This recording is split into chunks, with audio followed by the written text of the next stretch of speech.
Bonjour à tous. Alors on va faire une vidéo donc sur le plus gros des deux drones que j'ai acheté. Si vous avez suivi la vidéo précédente, donc il s'agit d'un Cave 500.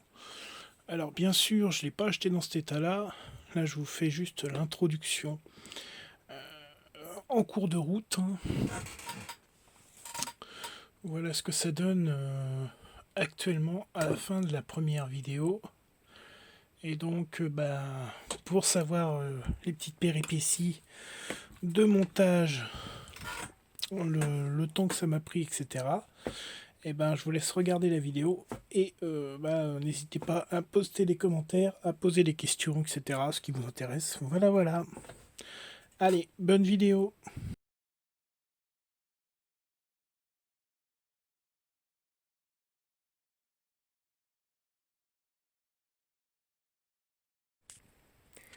Alors, pour ce qui concerne le drone, le plus gros des deux, hein, celui par lequel j'ai commencé. Donc j'ai réparé les contacts ici sur la frame.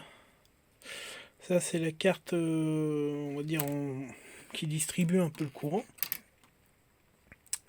Au niveau du modèle, donc ça vient de chez Lumenière. Je sais pas si je prononce bien. C'est le Cave 500, QAV 500. Donc c'est un modèle qui était plutôt haut de gamme à l'époque, hein. Il date de 2012 ce modèle-ci. L'électronique, par ailleurs, elle date à peu près de 2014. Donc j'ai démonté complètement la frame pour tout vérifier. Et il s'est avéré qu'ici, il y avait une petite pastille qui a été arrachée. Donc du coup, là, j'ai gratté un peu la piste pour retrouver le reste de la pastille de cuivre. Et du coup, j'ai vérifié après au multimètre, avec le multimètre, qu'il n'y avait pas de court-circuit nulle part. Donc du coup, je vais pouvoir utiliser la plaque de frame d'origine, sur lequel je vais normalement réutiliser donc les ESC qui étaient d'origine. Donc on a des T-moteurs en 30 ampères. J'ai regardé ce qu'il y avait comme matériel. Donc on a des ESC T-moteurs avec des moteurs pareils de même marque, T-moteurs, des MT2216, donc 900 kV, qui sont vendus au prix de 50 € pièce, en tout cas qui étaient vendus à ce tarif là lorsqu'ils étaient encore commercialisés. Donc on va réutiliser ces moteurs. Pareil, je les ai contrôlés également. Par contre, évidemment, je ne laisserai pas autant de fils parce qu'ils avaient été montés et torsadés, les fils. Enfin bon, je trouve ça dégueulasse. Puis il n'y avait pas besoin, surtout, d'une longueur de fil aussi longue quand on regarde. Donc un des bras. Voilà, donc ce que je vous disais.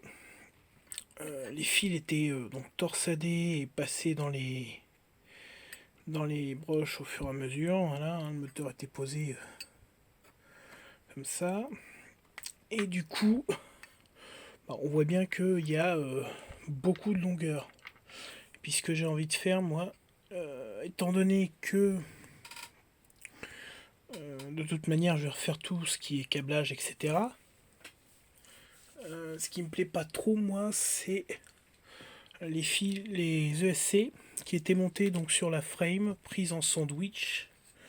Et vous avez les bras qui viennent comme ça. Moi, ça me plaît pas trop. Je pense que je vais faire une petite plaque plastique qui viendra recouvrir donc les bras. Je vais trouver un moyen de les visser dedans, de les fixer. Je sais pas, je trouverai quelque chose. Et donc ce que j'ai envie de faire, c'est de fixer carrément le SC directement sur un des bras. Parce que je préfère, ça fera plus joli. Bien sûr, ça sera dans l'autre sens. Et puis qu'on n'aura pas tout un tas de bordel tout un tas de fils qui vont aller, si je remets ça bien, on n'aura pas tout un tas de fils qui vont aller vers l'intérieur de la frame, on aura juste ça. Donc déjà ça va me diminuer un peu la quantité de câbles, parce que vous n'imaginez pas toute la quantité de câbles qu'il y avait à l'intérieur de cette frame. J'aime pas trop ça, on fera quelque chose de plus compact, de plus joli, de plus propre. Donc on va continuer un petit peu. Donc maintenant que j'ai remis à peu près en forme cette frame, je vais me démerder à faire un truc beaucoup plus joli pour que ça soit vraiment top au niveau des câblages. Donc je vais la remonter, je vais monter donc les petites pièces.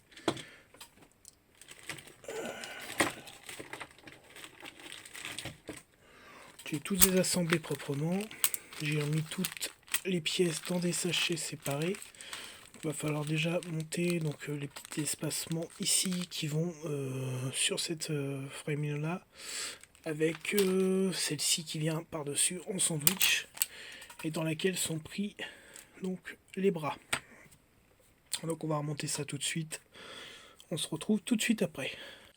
Alors on va commencer le réassemblage, hein. Donc les bras qui se vissent, donc vous pouvez voir celui-là nettoyé avec un pad style Scotch-Brite. Ça ressemble à du Scotch-Brite, mais en fait c'est pour la préparation peinture, hein. C'est un grain très fin. Ensuite, on n'oublie pas bien sûr tous les petites entretoises qui vont venir se visser sur la frame comme ça. Donc il y en a ici, ici, ici, ici, enfin toute cette petite zone là, c'est que donc tout le stock de petites entretoises. On n'oublie pas, quand on les monte, on les serre modérément bien sûr, et on met un petit coup de fixe écrou. En fait c'est du frein filet, hein.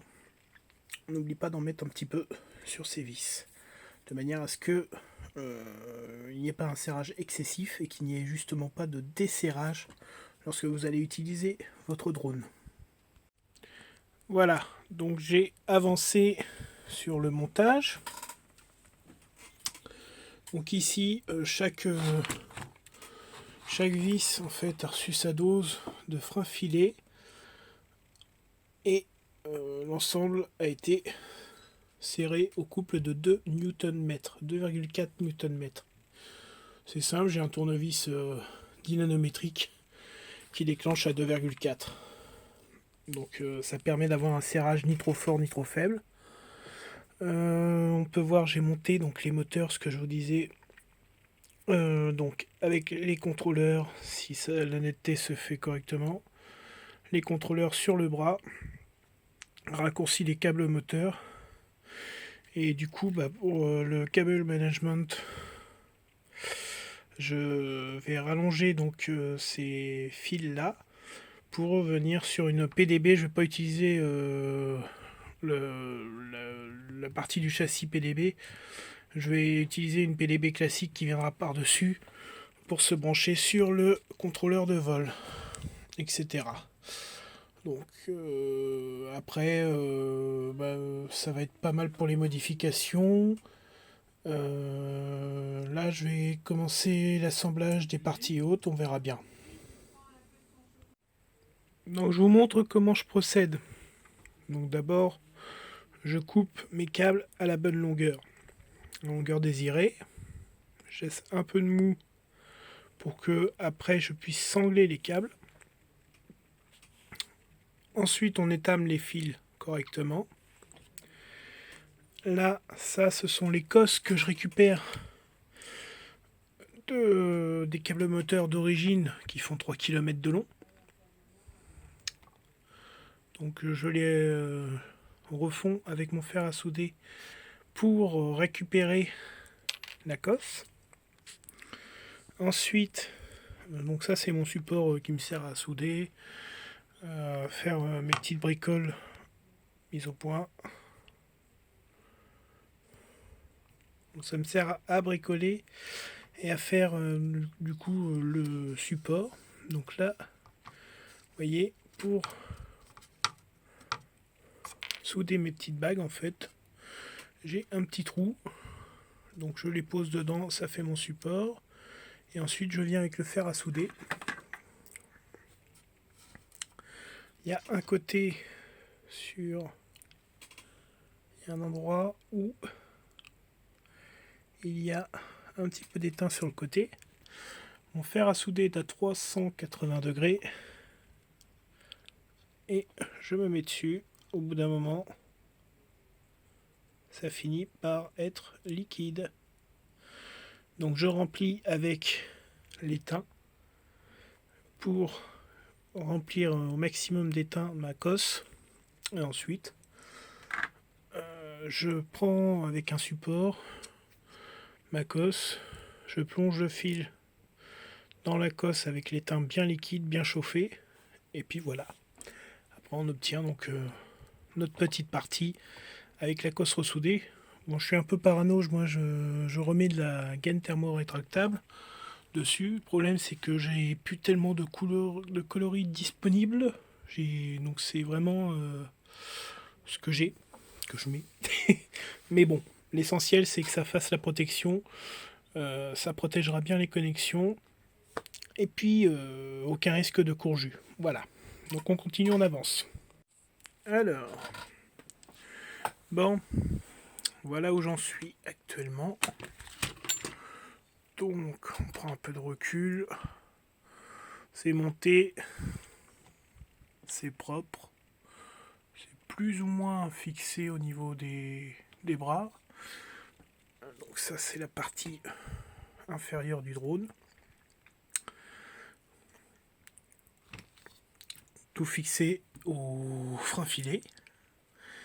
Et donc la partie supérieure, la voici,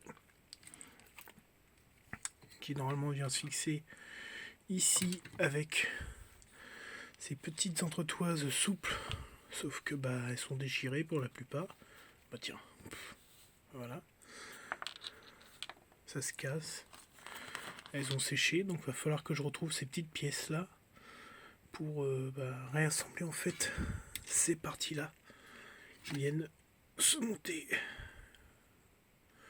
comme ça, et c'est ce qui fait la liaison en fait avec le reste de la frame. Là, en fait la frame est en deux parties. On a la partie supérieure et la partie inférieure. Donc là il est 23h30, pour ça que je parle un peu plus bas. Je vais arrêter là pour le moment, parce qu'on est vendredi soir, non samedi soir. J'ai commandé de quoi rallonger mes fils, donc du fil AWG. Alors cela c'est du 16 AWG. J'ai commandé aussi du 12 AWG pour les XT60. J'ai rangé l'électronique de côté, donc je réutiliserai pour la plupart tout l'ensemble de l'électronique. La seule chose que je vais pas remonter c'est la nacelle, parce que je m'en fous un petit peu. Je vais mettre une caméra drone FPV. Donc j'ai un OSD, j'ai le contrôleur de vol G, un NASA, un contrôleur de vol. J'ai une caméra ici qui était normalement fournie avec la frame, donc de la marque Luminaire. Le frame c'est un CAV 500 Luminaire également. Bon, j'ai un RTX, j'ai 2-3 trucs, hein. Je vais essayer de réutiliser au maximum l'électronique que j'ai.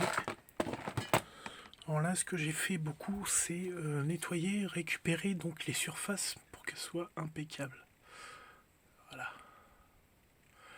Parce que c'était bardé en fait de restes de double face moussée.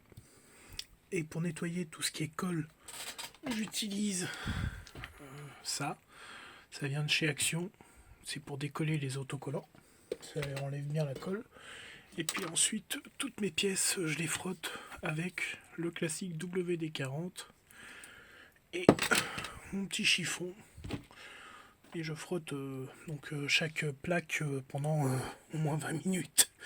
Mais au moins je récupère les surfaces vraiment bien propres, plus de marques, rien du tout. Elles sont impeccables. Donc je vais m'arrêter là pour ce soir. Pour vous, ça sera juste une petite coupure et normalement on se retrouvera, pour moi, plutôt lundi ou mardi, puisque j'ai commandé ça sur Amazon et je devrais avoir ça lundi, mardi. Là on est samedi. Voilà. Alors, la suite, du coup là on est dimanche, j'ai quand même travaillé un petit peu dessus. J'ai notamment refixé la partie haute du drone. Alors, c'était à la base ce genre de fixation souple, sauf que j'en ai pas trouvé en commande pour l'instant. Du coup, pour les premiers essais, tout ça, j'utilise des petites entretoises comme ça qui servent à fixer les cartes mères dans les ordinateurs PC, dans les tours. Et ça suffira déjà pas mal. Et pour le coup, du coup là j'ai donc fixé ça correctement, pareil, toujours frein filé, etc. Et je vais me pencher un peu plus sur mon contrôleur de vol, donc un NASA M-Lite normalement, qui était déjà monté sur ce drone. Je vais aller chercher donc le mode d'emploi sur le net, et puis me former un petit peu sur l'utilisation de ce contrôleur de vol, le câblage à faire, etc. Et puis voilà, hein. Donc on va se retrouver maintenant.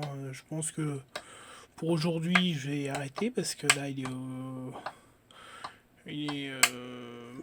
5h30 à peu près. Je vais faire autre chose. Mais on va se retrouver normalement lundi. Pour vous, ça c'est quelques secondes, mais pour moi, ça sera lundi. Avec le soudage, les rallonges des ESC, etc. Avec les câbles adéquats. Voilà. Donc à tout de suite.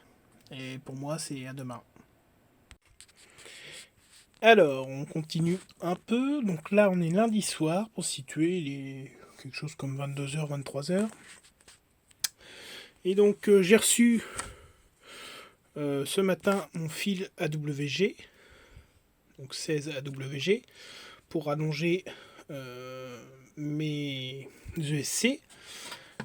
Et donc du coup, vous voyez, je mets une petite planche derrière, et puis je viens souder mes deux fils. Et ensuite, j'utilise de la gaine thermo pour protéger, bien sûr, c'est mieux. Et je passe également tous mes câbles dans ce qu'on appelle de la gaine tressée. Donc là c'est de la gaine tressée 10 mm. Ça ressemble à ça. J'en utilise pour mes imprimantes 3D, pour différentes choses. C'est très très pratique. Et une fois que c'est fait, ça donne ça. Donc on va le déplier. Voilà. Donc on a quelque chose qui est quand même bien propre. Pareil, j'en ai acheté de la plus petite. J'en ai de la 4 mm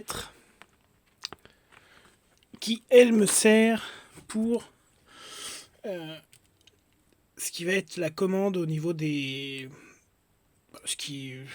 la commande qui se branche au niveau du récepteur, hein, ce qui est les prises de cerveau, donc la commande des ESC. Donc je vais continuer ça. On se retrouve tout de suite après pour parler des dernières modifs, et je crois que ça sera bon pour la partie 1 de la vidéo, parce que je vais la découper en plusieurs parties. J'ai prévu de tout détailler, donc la vidéo sera déjà assez longue, je pense. Il y aura au moins 10 minutes, 15 minutes pour celle-là. Donc ça va être bon pour la première partie de la vidéo. Enfin, la première vidéo, la partie 1 de la restauration de ce drone. Et puis après, on fera la suite. Donc je vous laisse, dernière coupure normalement, et puis après on fait la conclusion de cette vidéo. Alors, voilà qui va conclure donc cette première vidéo sur le sujet, sur cette restauration de ce drone CAV 500.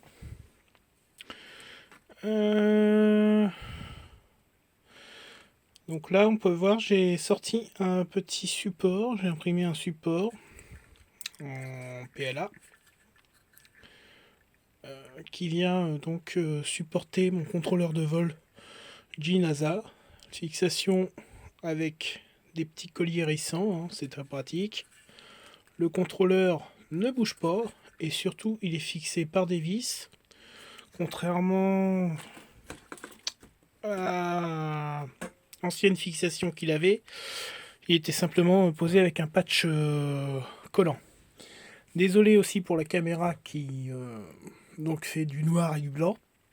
Ça c'est parce que en fait c'est mon téléphone et qu'il a un peu de mal des fois à faire les mises au point. Donc ça c'est la partie du haut, hein, avec la belle sonde, son support, la fixation caméra. Et donc ça, je le mets comme ça, voilà. C'est la partie du bas avec les rallonges de fait pour les ESC et les connexions pareil pour aller sur le contrôleur, parce que oui sur le GNASA il faut brancher donc les ESC directement sur le contrôleur de vol ici, et ensuite elles repartent au récepteur. Donc on va câbler tout ça correctement par la suite, et puis il y aura donc l'installation de la radio que j'ai commandé, une Turnigy 9X. Alors c'est une radio d'occasion, mais c'est une radio qui fonctionne parfaitement. Et donc j'ai commandé le récepteur spécifique pour l'électronique que j'ai déjà. Où est-ce qu'il c'est? Voilà. Tac, tac et tac.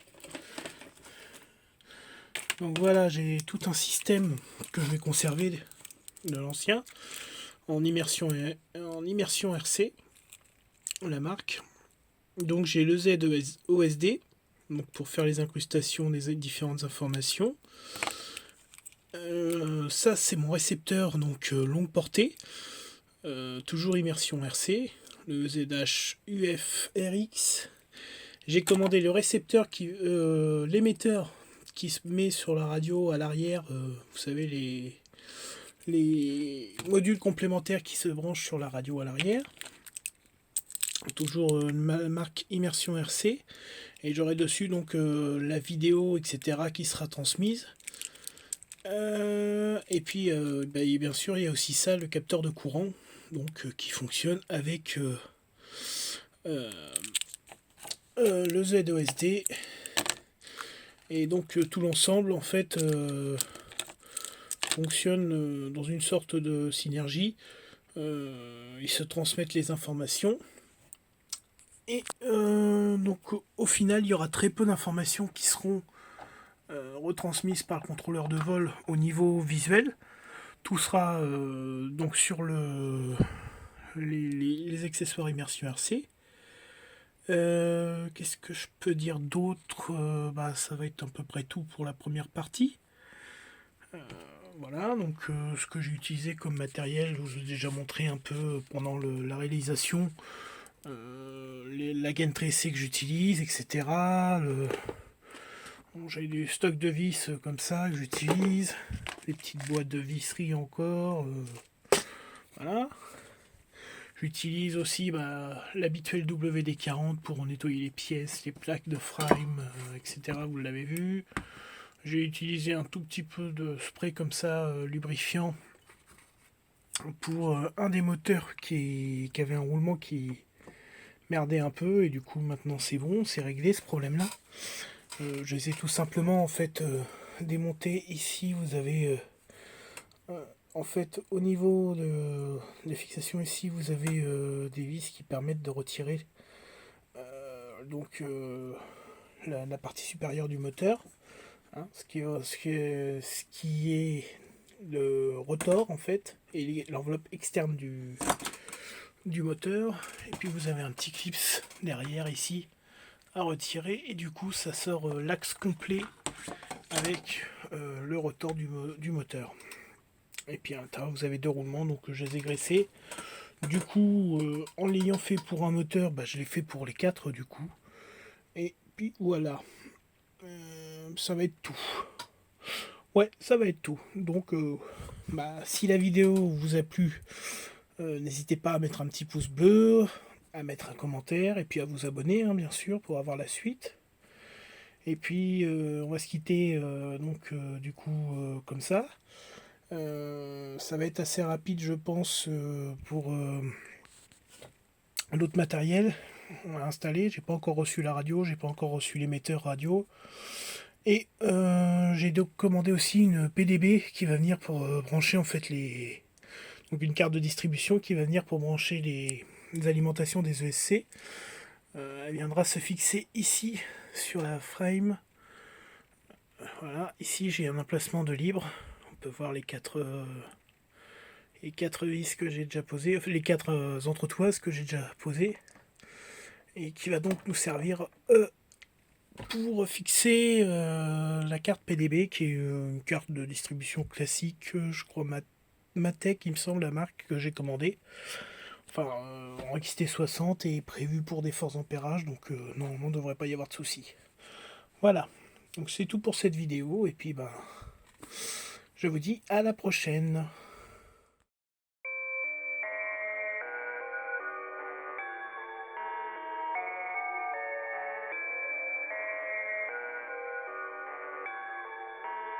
Fleslet.